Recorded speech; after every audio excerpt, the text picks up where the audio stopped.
radar operator, so I went to radar plane. My crew was new, were the rookies, and the radar plane always led the formation. So they were not going to let a rookie crew lead a formation of 6 planes.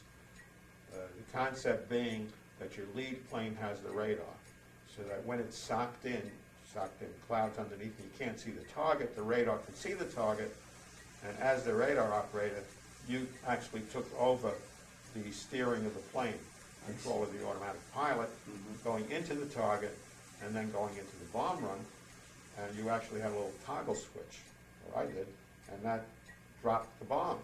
I see. After you opened up the bomb bay. You have to open up the bomb bay. Well, it wouldn't release if you didn't, but it's a silly thing that isn't always remembered. And the planes without the radar would just follow The other 5 planes would be looking at your bomb bay, and when your bombs went, their bombardiers would drop theirs, just at the same time. So I always flew with the lead crew, whoever this was. And I recall on the first mission, in which I was the lead crew, I was a little nervous, and I was looking at a radar scope. It was the old, they used to call them D1 scopes. And once you can home in on the target, it was pretty easy. You just steer the plane with the little toggle. I can't remember. What was it that I was using? Some sort of It wasn't the wheel. it wasn't a wheel. It was sort of a toggle switch of some sort Mm-hmm. that would make directions, because I couldn't control the speed of the plane, but all you could do was control the direction. Mm-hmm. So if you were at the center and your target was up here, all you had to do was get on the line, and if you went off the line, you turn it a little this way. If you went off this line, you turn it a little this way. And all you were doing, I guess it was a little wheel control. And we're coming into the bomb run, I said, okay, Lionel, you got it. And I'm lined up, and I'm putting the target up ahead, and I'm turning to the right. It's not going that way. It's going some other direction. Oh, boy. And I was getting very panicky until I realized what I was doing. There were 2 settings on this B1 radar. One was always kept due north at the top of the scope. Uh-huh.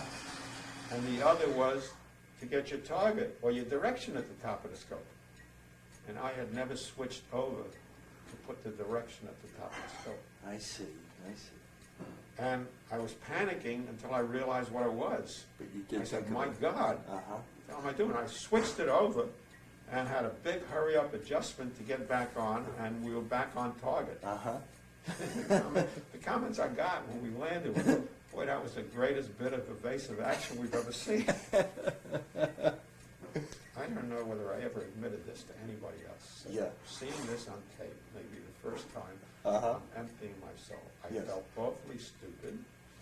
Well, what the hell? If they want to trust the whole war in the hands of... But you had the 20-year-old presence kid. of mind, even in the slight panic that you felt at the time, you still had enough presence of mind to make the switch to the other screen. Yeah, just enough. Yes. Just right. And it was really, nobody ever knew it. Yes. Nobody ever realized it. They really just thought, because they couldn't see anything. No. Only I could see where we were going. Yes. So anyway, And to It admit was- it to a crew after the fact wasn't really necessary because you did have I the was presence afraid. of mind. Yeah. I was afraid they would lose confidence in this guy. Yes. I mean, I had nobody else. But it was very successful. We were hitting 2 bridges, I recall, which they couldn't see. Mhm. And when we came back, we found out from aerial photography that they took later on after the mission that they were able to count 5 out of the 6 bombs we hit landed on that bridge. So I was feeling pretty good about this equipment we had. Mhm. Enough about the war stories. Okay. I think. Okay. Oh, one more. Yes, No, yes. I have to tell you, because while we were flying our missions, Mm-hmm. we approached the infamous day of August 6th. Okay. August 6th. We were flying a mission that day. So I can say that I was among the closest people to this atom bomb that was dropped. We didn't know at the time we took off. You know, we were flying daytime raids, so we would hold our briefings early in the morning.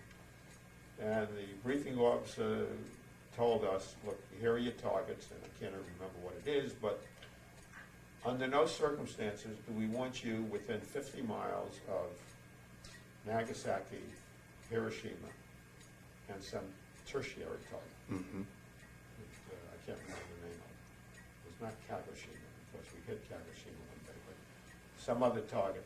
And that represented the primary, secondary, and tertiary targets for that day. Mm-hmm. We just assumed there was a group of B-29s flying in from Guam, and we were flying up from Okinawa, so make sure we don't get close by. So we did our mission that day, and when we landed, we got the big word. We got the big word that there was this atom bomb that was dropped, and they wiped out the city of Hiroshima.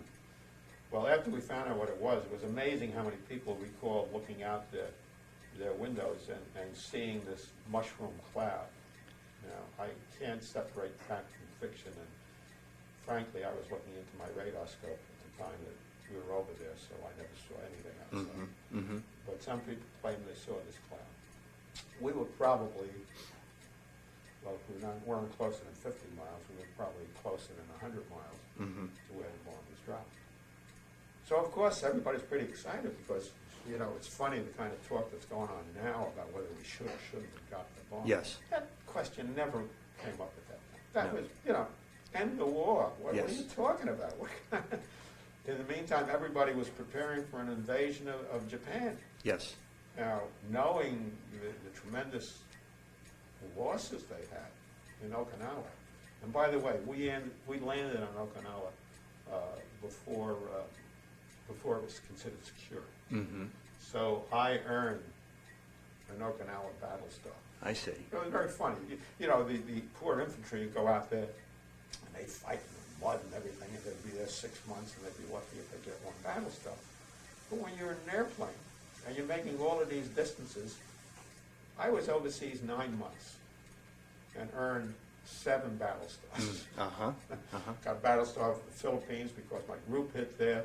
Got a battle star for Okinawa because what I told you. A couple of my missions were over China, so we got a battle star for the air war against China, for the air war against Japan, Mm-hmm. Northern Pacific, Western Pacific. All of these things, what does it mean? It means you got a ribbon, and it means you got 5 points towards going home I see. when the war ended.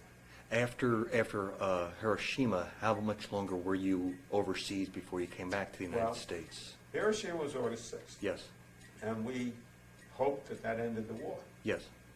On August 9th, they dropped the second bomb on Nagasaki. Mm-hmm. And we did not fly after the 6th for a few days. However, my recollection, and it's better than what I've seen reported in the newspapers nowadays, because we were there, is that after Nagasaki, the Japanese wanted to sue for peace. Only President Truman, 100% right, said no negotiation, Mm-hmm. unconditional surrender. Mm-hmm. When you're ready to do that, fine. So it didn't end. Next thing you know, they scheduled us for another mission. Ah. Actually, I flew 2 missions after the war. They were considered air recon missions, reconnaissance missions. Mm-hmm. And it was very funny because I had, like most of us out there, developed a very fatalist attitude about whether you're going to go home or not. Yes, sure. I know I was much more afraid of being wounded seriously, you know, rather than being killed. Yes. You know, not understanding it. So you became pretty much a fatalist. But now the war was almost over, and they were sending us up to fly another mission. And I couldn't help remembering learning in elementary school that the Battle of New Orleans, the War of 1812, you know, Andrew Jackson's big Mm-hmm. battle, Mm-hmm. was fought after the war ended. Ah. And all these people were killed after Yeah. the war ended because their communications weren't good enough. Yes. And I thought, that's a hell of a way to go. Right. It's a hell of a timing to go. Now here will be tempting fate. Well, the missions were, you know, the Japanese were pretty well beaten in terms of defenses against airstrikes. It had reached a point where their anti-aircraft was still there, but their fighter planes, we would see a fighter plane, we would see the enemy fighter planes like 1 out of 5 missions by that time. They're running out of fuel, Mhm. oil, and all the other stuff. Mm-hmm. So it wasn't that that was very dangerous, but they still had anti-aircraft. And what they told us, I remember the first mission after maybe both of them, was to fly a straight route. You fly up this way across the ocean, and then you turn in, and we flew over China, and follow these railroad tracks along China. We just want to see what's going on and report back. We went with a full bomb load. Right? They said, okay, don't drop the bombs. Uh-huh. However, if anybody should shoot at you within an acre, turn around and drop your bombs. Now, that's a hell of a direction to take. Well, nobody shot at us. We did our mission. We flew up, it was China Sea, and then turned west to go into China for a distance, followed railroad tracks. You know, realize, of course, China was completely controlled by Japan in those Yes. days, in the area that we were at. Once before we flew over China, we actually pulled a bombing raid on Shanghai. But this was different. This was not a bombing raid. And sure enough, we didn't see anything, and as soon as we got to the open water, remembering our first mission, pilot says, we got fuel problems. So we bombed the China Sea, or whatever it was over there. We got rid of that. And dropped your load, uh-huh. And we came back. But we did fly a couple of missions before the Japanese finally did surrender. Mm-hmm. The war was over. But you were still in the service, and you still had time to spend in the service? Well, what happened then is, now how did you go home? Yes. Well, they were using the airplanes to fly home. And even though, when we first took our airplane overseas, when we left from California to go to Hawaii, Mm-hmm. we had a crew of 10 with all of our luggage and all of the armament, the guns themselves, and the armor on the planes, and all the flak suits and all of the other protection we had. They still gave us 3 extra passengers to take over. Mm-hmm. So there were like 13 of us going over. And it was full load, but the planes can handle it. Well, after the war, now we had to get everybody back. So they had developed a point system. The point system gave you like 1 point for each month in service, 2 points for each of those months that were spent overseas, 5 points for each battle star. Remember I told you about Yes. 7 battle stars? Yes. And I got an air medal also, but that was pretty automatic. You got an Mhm. air medal when you finished five missions. You got clusters when you went further. But all in all, I had added up to 74 points. And when they first came out, they said if you had 60 points, you could go home. If you're an enlisted man. I was commissioned officer. I needed 75. Oh, geez. I was just short. I don't know whether 74 is, but someplace in there, I had enough to go home if I were an enlisted man, Right. but not for an officer, which didn't bother me too much. I wasn't even 21 yet. I wasn't even 21 yet, so I had no entanglements at home.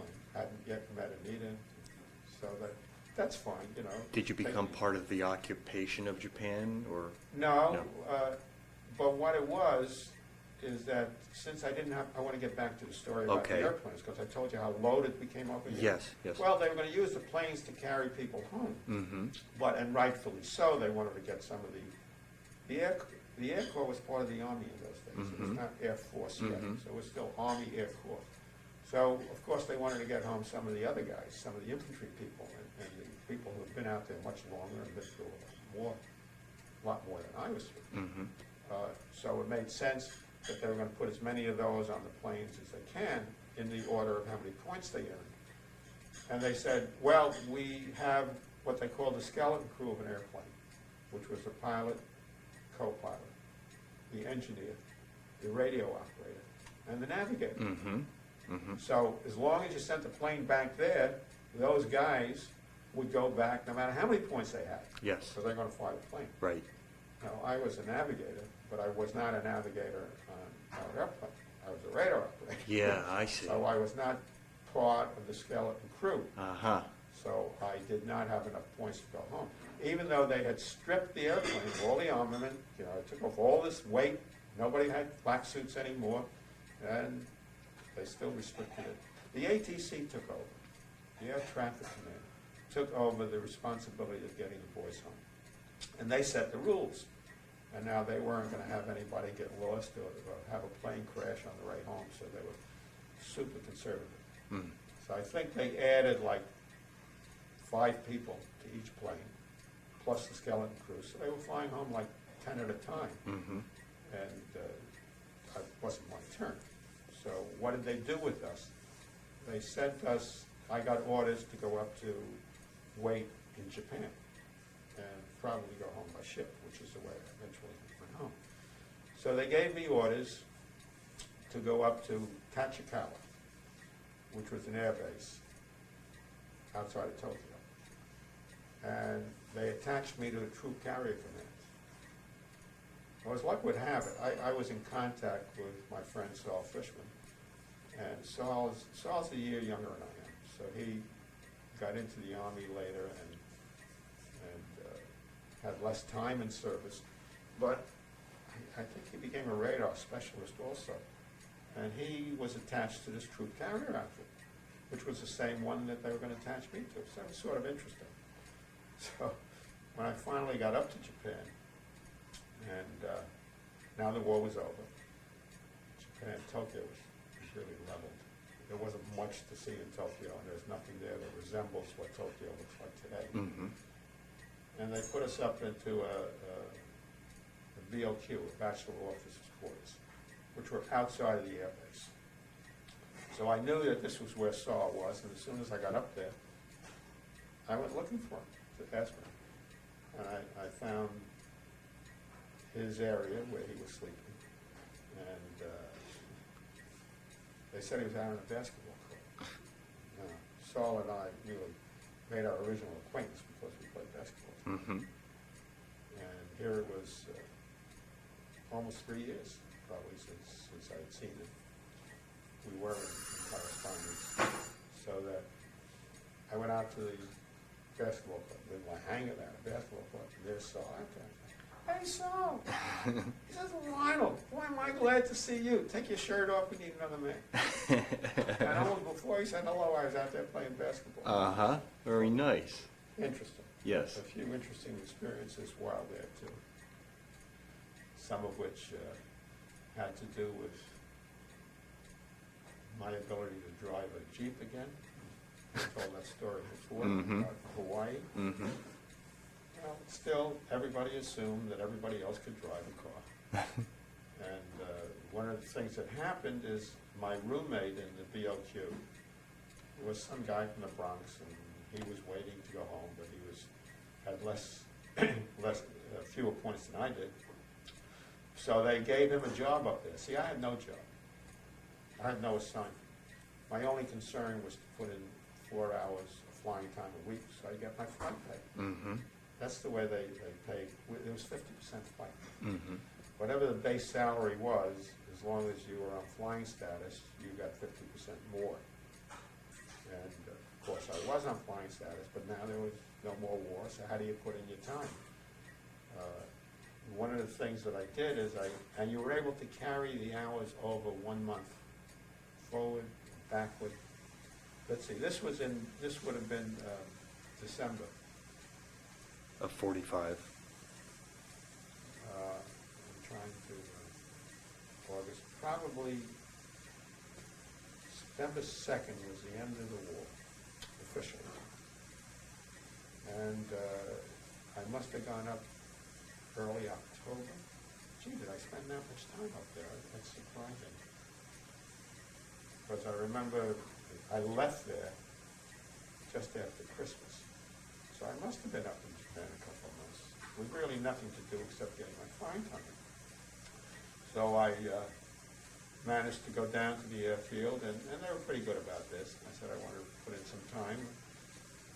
What did you do for me, I said, well, we'll take you along as an observer, which was the best way to go. And what it was is they were flying from Japan to the Philippines, Mm-hmm. from the Philippines to Okinawa, and back to Japan. And I would put in enough time that would cover 2 months, which was pretty good. What I also found out is there were a whole bunch of guys that were using this type of thing to make a few bucks. Mm-hmm. They had a regular route. You know. What you do is you would start out with $200. No, $75. Somehow or other. The numbers may not be completely accurate, but I think you start out with $75, and you go to the Philippines, where you were able to pick up liquor. Mm-hmm. Liquor was available in the Philippines. You then took the liquor up to Okinawa and you traded that in for cigarettes. And when you flew back to Japan, they were just dying for American cigarettes. Uh-huh. So the $75 became $200. I see. And there were guys that were doing this consistently. After the war, I remember that, did I do it? I might have done it for one $75 piece. I can't remember for sure. While you were actually, though, in Japan at the bachelor officer quarters, did you ever come in contact with the Japanese people, like on the streets at all?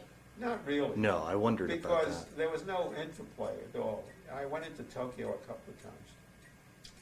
And, but the men weren't there, Mhm. you know, and, Yes. and they were very subservient, you know, and if we went into, I remember going to the Ginza, and you did see some of the merchants or the flea market type Yes, yes. things, and we had our USO club there and things like that, but no real interface. No. And I'm sure they hired a lot of people to help around. I cannot say that I had any, did not meet anybody. So by the end of December, though, you were on the boat or on the ship ready to come back? Well, before then, I have to tell you the story Okay. about the car, the driving again. Okay. I come back to my roommate.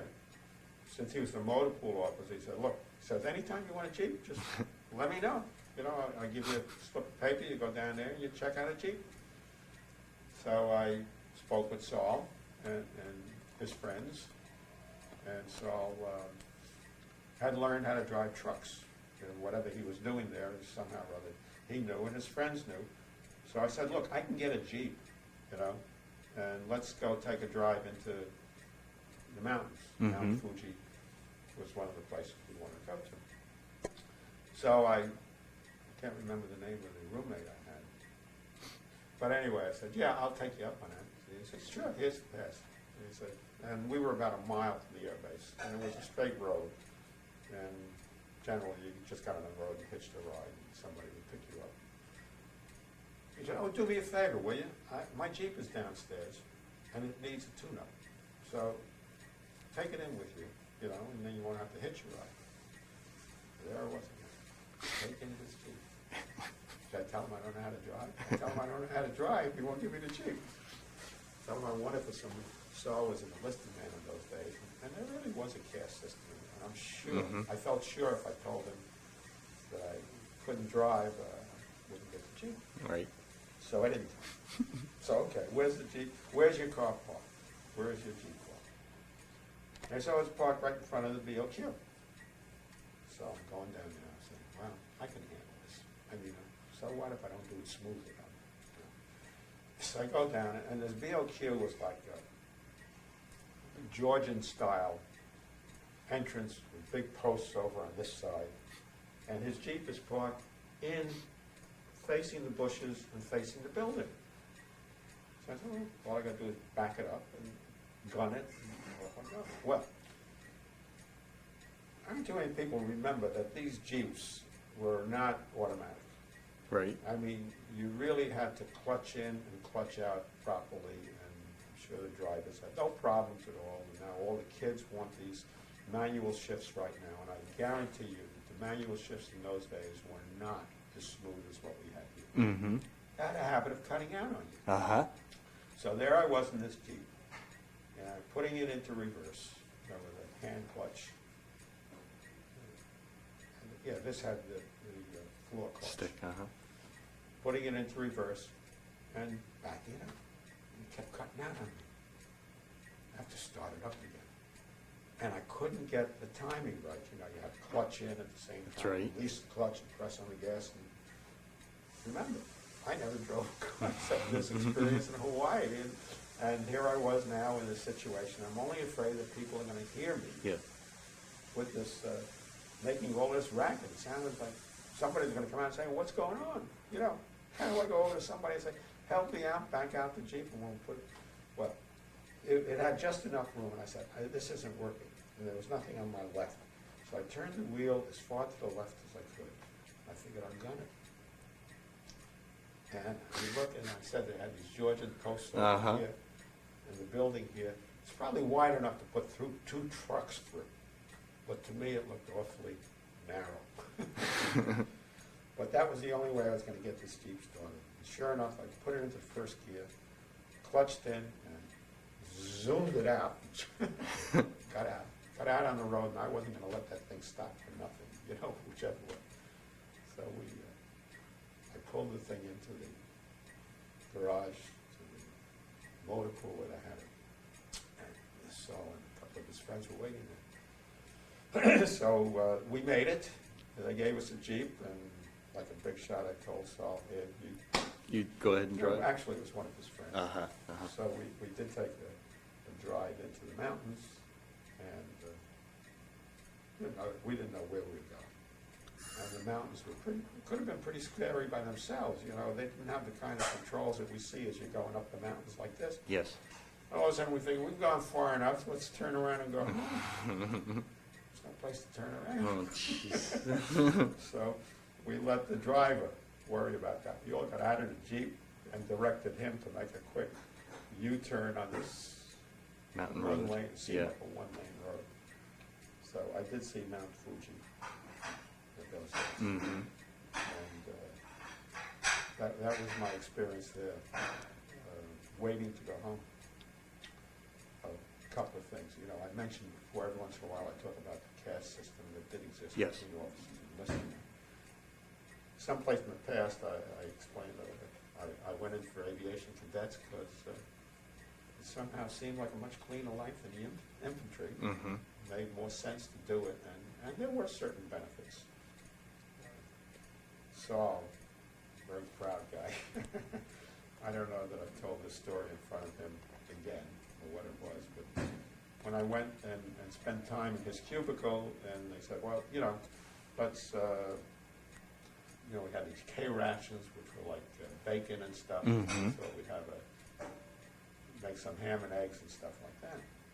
So one of the guys went in to try to get some eggs in the kitchen, and somehow or other, he wasn't able to get it, so he came back. I said, let me try. I put on my officer's cap and went into the kitchen and said, hey, I'm visiting a couple of friends here and wondered if you have any eggs we could put on. Really? Oh, sure. You know, oh, of course. And if you remember those egg crates, the big ones? Yes. There were like 3 dozen Uh-huh. on a level. Uh-huh. He gave me one level, 3 dozen. Thanks. And I brought it back, and yes, there definitely was a difference between being an officer and enlisted man. What ship did you come back to the United States I on? don't remember the name of it, Mhm. but I got my orders to report to Yokohama, Mhm. which is where the ship left from. And I left a letter with Saul, and I said, look, I don't like my parents, my family to worry about it, so hold on to it, and if you don't hear from me, Mhm. when I go to the embarkation point, Mhm. whatever they called it, then mail out the letter for me so they'll know. Well, I got there, and it must have been just before Christmas. Mm-hmm. And as soon as I left the area, I guess Saul must have mailed it out. When I got to the port of embarkation, they let us know that they were closing the port for the Christmas holiday. Oh, boy. Oh, jeez. I actually left Japan January 4th, 1946. But in the meantime, the letter had gone out, and we had the situation here. And we slept in the at the barracks, at the airfield. Mm-hmm. Was really in the hangars. They had set up thousands of cots around the place. And I contacted Saul again, and he came out there to visit with us, and he slept over one night. So Japanese winters, this is now the Christmas week, Right. were pretty cold. Mm-hmm. And the Japanese blankets were like paper. I had these blankets, and I had a sleeping bag, which was better for me, and I was very snug in my little sleeping bag. But Saul was out there with no sleeping bag. I remember we piled them up with like a dozen of these paper blankets. He froze that night, just to visit with me. Where did you arrive? Where did you arrive in the United States? In California? It actually arose to the Columbia River. Uh-huh. Columbia River, In Washington? Washington, Uh-huh. and down to Portland. Portland? No, Uh-huh. it's Portland, no, down the Columbia River, which was where we came back into the States. Oh. It was, it must have taken us, I don't remember how long. 2 weeks? I was gonna say 10 days to Uh-huh. 2 weeks to come across. But we left January 4th, got to Portland. They processed us, and I went across the country by train to Fort Dix again, Uh-huh. which is where I came in. And they mustered me out of the Army. But this was another difference between the officers and enlisted men. The enlisted men got paid their terminal leave. Mm-hmm. They got one big check for it. But the officers tacked on the terminal leave. So even though they discharged me sometime in January, and January 26th sticks in my mind, Mm-hmm. my leave time that I had not been able to take, of course, carried me to March 9th. Mm-hmm. And March 9th was actually my day of discharge, Okay. even though I was already back in college by that time. But, so I got paid, a regular paycheck like I was still in, instead of a one lump sum over there. But it extended my time in the Army. So it meant I was inducted on March 31st, 1943, Mm-hmm. and I was discharged on March 9th. Almost 3 years. 1946. Mm-hmm. Almost 3 years.